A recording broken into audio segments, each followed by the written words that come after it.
بسم الله الرحمن الرحيم. السلام عليكم ورحمة الله وبركاته. عشما هركفوني وبليان كبجمتوتا هردفتوتا توبة سبونتو أرومو جت جلا أرقمتنون دي كيسان بقى جراتان هاجرات دوبليان أرومو kabajamtoota kiyya hundumti keessanuyyuu baga jiraatanii obboleeyyantiyaa warri maatiinaaf hin ta'in maatiinaaf ta'a warri naaf taatan immoo kabajamaa ulfaadhaa jiraadha.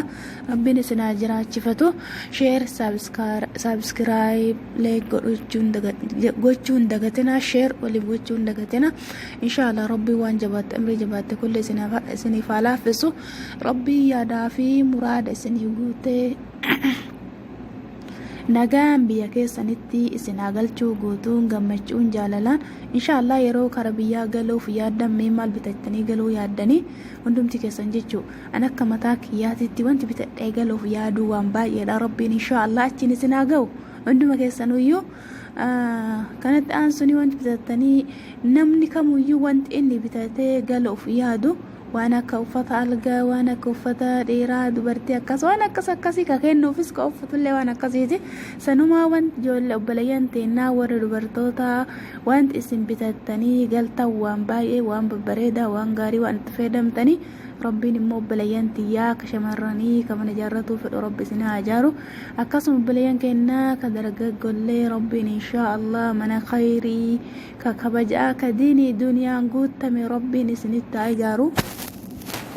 Akkasuma waan akkam bitattanii galuuf yaaddanii wanti isinii bitattanii galuuf yaaddan yoo bitattanii immoo isinitti tolu yoo bitattan immoo isin fayyadu wanta akka maframa foonii makiinaa foonii wanta akka mukuwaa ka huccuu tokkofataniini wanta akka bishaan itti ifatanii kaarba irratti jechuudha. Wanti hundi kun kaarba irratti waan fayyadamu waan akka danda'amee distilleen ka kaarbaa ka deeqaa 30 keessatti nyaata isiniif bilcheessu sanumatti aansii distiniif darrattillee deeqaa 30 keessatti nyaata isiniif bilcheessu.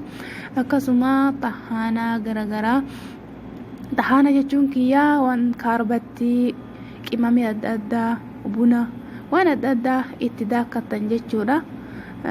Kanumatti aansee sahaanii qadaada isaa nyaata oo'isee yeroo dheeraaf tursiisuu danda'u waan akkanaa kana bitattanii galtanii mukuwaa mataa rifeensa keessaniin tokkofattan jechuudha. Gosa adda addaa ka isinii filuu ka isinii goggoysuu kan mootuyyuu isinii diriirsee bareechisee wal fakkeessu kan mootuyyuu hexaana itti aarfattan kaarba irratti achi dirattanii mana keessan urgeeffattan jechuudha. Rabbiin inshaallah jannataan isin argeessu obboleeyyan tiyya.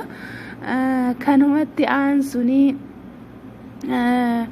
fakkeenya fi wanta akka tallaajaa, kassaalaa, tebeelijiinaa wantoota akkanaa kana wanta warra taargoon boostaadhaan of dura galchuu laa ilaaha illa Allah namatti hin mijoofne wantoota keekaa adda addaatiin godhattanii mummurtanii babbareechiftanii gosa garagaraatti akkasuma akka fooniin daakkattan makiinaa foon ciccirtanii mafruuma godhattanii waan akka sambuusaa waan babbareedaa godhattanii mana keessan jalalaan gammachuun jiraachifattanii akkasuma ka elbaa waan qadaada qabu fakkeenyaaf wanta akka zayitii ta'ee waanuma ta'e jechuun waan qadaadni isaa qorqorroo ta'ee banaaf yeroo baay'ee nusiin kuwwan akkasiisaniin banachuu dandeettanii. Akkasuma obboleeyyan tiyyaa wallaahi baay'ee waan nama das jedhu qamashaa jechuudha. Qamashaa dheettanii maashina qamashaa jechuudha. Maashina qamashaa akkasuma waan keekee itti godhattanii waan babbareedaa kana distiiwwan adda addaa waan babbareedatu jira waan isin fayyadu kan qimamii itti daakkattanii kan immoo asiirra itti godhattanii juuziiwwan adda addaa maangoo biyya keenyatti waan babbareedaa waan akka ananaas waan baay'eetu jira biyya keenya. Akkasuma kalixiin bukeeffattanii ka bukoon bukeeffattanii buddeen allee yoo keessa tafeessinii bahuu keessaa baafattaniini akkasuma waan baay'eetu jira. Inshaallah rabbiin isinii nagaan haa galchuu, biyya keessanitti nagaan isin haa galchuu, gammachuun guutuun jaalalaan diinii duniyaan guutamtanii biyya ofiitti galuu isin haa godhu obboleeyyan tiyya. Wanti hundumtuuyyuu biyyaa bayanii waa hundaayyuu ni dalagannaa hin godhanna. Amma kanatti aansee mootuyyuu jedhee biyyaa baya jechuun namuyyuu dalagannee gala jedhee biyyaa baya, ammoo ka dalagachiisee galchu rabbii olaanatu beeka. Rabbi immoo nagaan isin haa galchu.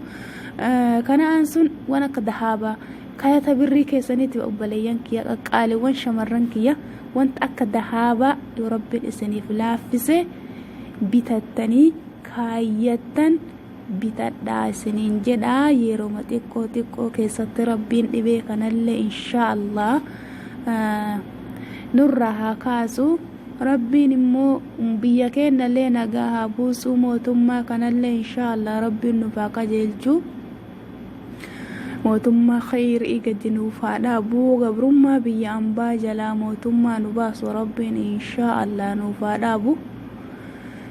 Akkasii obboleeyyan tiyyaa waan ofii yaadee, waan ofii yaada qabu, waan ofii itti gammadu, waan ofii jaalladhu dahaaba adda addaa bitattanii akka qabattanii galattanii akka of durallee ergattanii kaayyattanii baankii birrii caalaa waan bareedaa isin fayyadu isiniin jedhaa. Obboleeyyan kiyyaa isin jaaladhaa.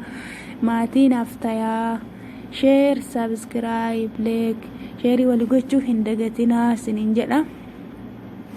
Obboleeyyan tiyyaa assalaamu alaykum wa rahmatullaahi wa barakaatuh.